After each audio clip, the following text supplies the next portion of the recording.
정시는 군이 있는 거죠. 가군, 나군, 다군이 있는 거고요. 군별로 하나씩 원서를 쓸 수 있습니다. 자, 올해 정시 모집 기간은 1월 3일부터 1월 6일까지 이 기간 내에 군별로 하나씩 3장의 원서를 쓰고 있다. 나머지는 수시와 같습니다. 자, 합격자 발표를 하죠. 2월 6일까지.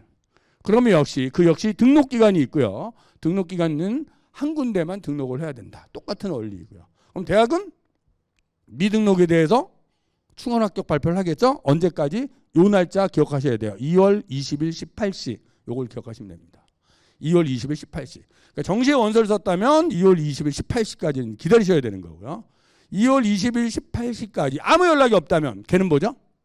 수시도 떨어졌는데 정시도 아무 연락이 없어. 그럼 어떻게 된 거죠? 다 떨어진 거죠. 자, 다 떨어졌어. 뭘 해야 될까요? 재수를 해야 되죠. 근데 재수하기 전에 입시는 3번째가 있다. 그게 바로 추가 모집이라고 하는 것입니다. 추가 모집은 2월 22일부터 2월 29일 사이에 벌어지는 거다라고 보시면 되고요. 추가 모집입니다. 이 추가 모집은 수시에 합격한 아이는 지원할 수 없습니다. 정시에 합격하고 등록을 하면 지원할 수 없습니다. 그러니까 떨어진 아이들끼리의 리그인 겁니다. 그걸 알아두시면 되고요. 근데 날짜가 2월 22일이에요. 2월 22일이면 일반적으로 학생이 고등학교를 졸업한 뒤입니다. 대부분의 고등학교는 2월 초에 다 졸업식을 합니다. 2월 8일에서 10일 사이에. 요즘에는 12월 말에 졸업한 학교도 많이 있어요. 졸업한 뒤거든요. 그래서 이제 담임 선생님이 학생이 떨어졌다는 사실을 알고 전화를 해줍니다. 추가 모집이 있으니 원서 한번 써봐라. 그렇죠? 그때 지원을 하시면 돼요. 근데 저도 이제 학생들한테 떨어진 아이들 연락을 해보면 여학교에 있을 때 여학생들은 전화를 잘 받아요. 한번 원서 써보라고.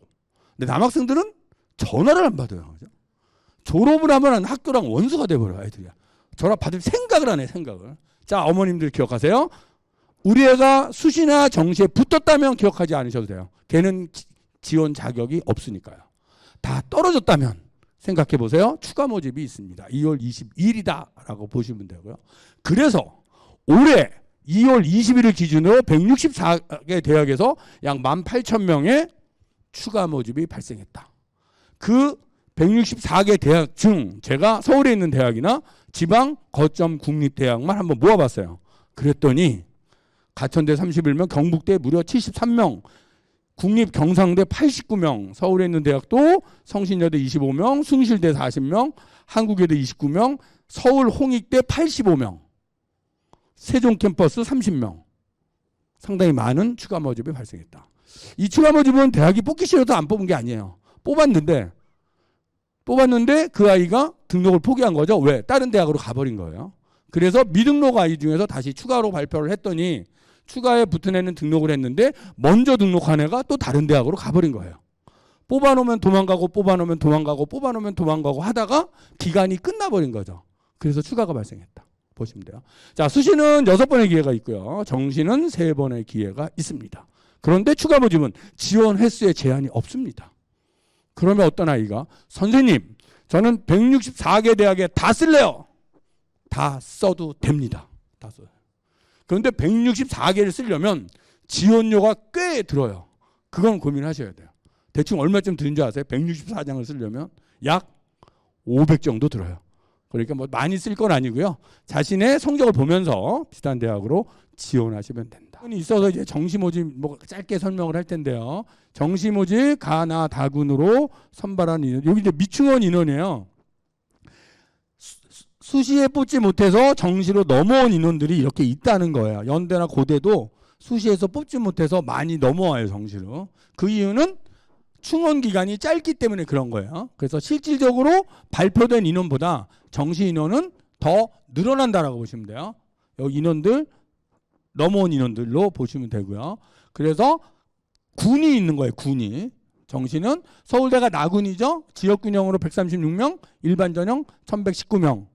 고려대가 이제 교과 내신 성적 들어가는 게 427명, 일반이 1067명. 군이 있어요. 군이. 군별로 모집을 하고 있는 게 정시이다. 군별로 한 장씩 원서를 쓰는 것이다. 이렇게 보시면 돼요.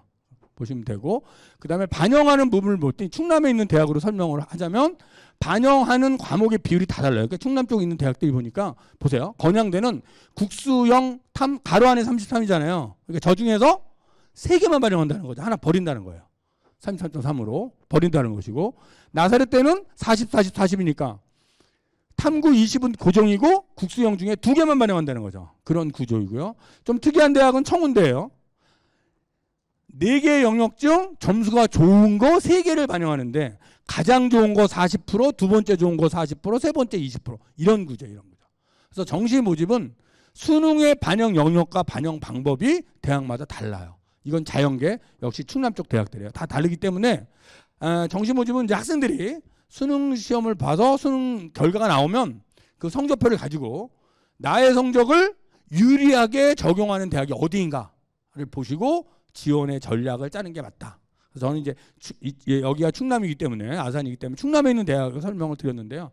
서울 수도권이나 아니면 뭐 경기 뭐 이쪽에 있는 대학들도 반영 방법과 반영 영역이 다 다르기 때문에 지원 대학에 관심이 있다면 좀 EBS에 오셔서 살펴보셔도 되고, 아니면 수시 준비하다가 수능 점수가 나온 다음에 그 다음에 원서를 쓰는 거기 때문에 자신의 수능 점수를 유리하게 적용하는 대학을 찾아서 원서를 지원하는 것이 좋겠다, 이런 말씀도 드리고 싶습니다. 정시 전략은 수능이죠. 그래서 6월, 9월에 모의고사를 가지고 합격 가능성 대학을 좀 찾아보시고, 수능을 준비할 때 4개 영역을 다 잘하는 학생은 4개를 다 준비하셔도 되고, 4개 영역 중에 좀 어떤 건 잘하고 어떤 건 못하고 막 이런 학생이 있다면 수능의 방법은 잘하는 걸 집중하는 게 가장 좋아요.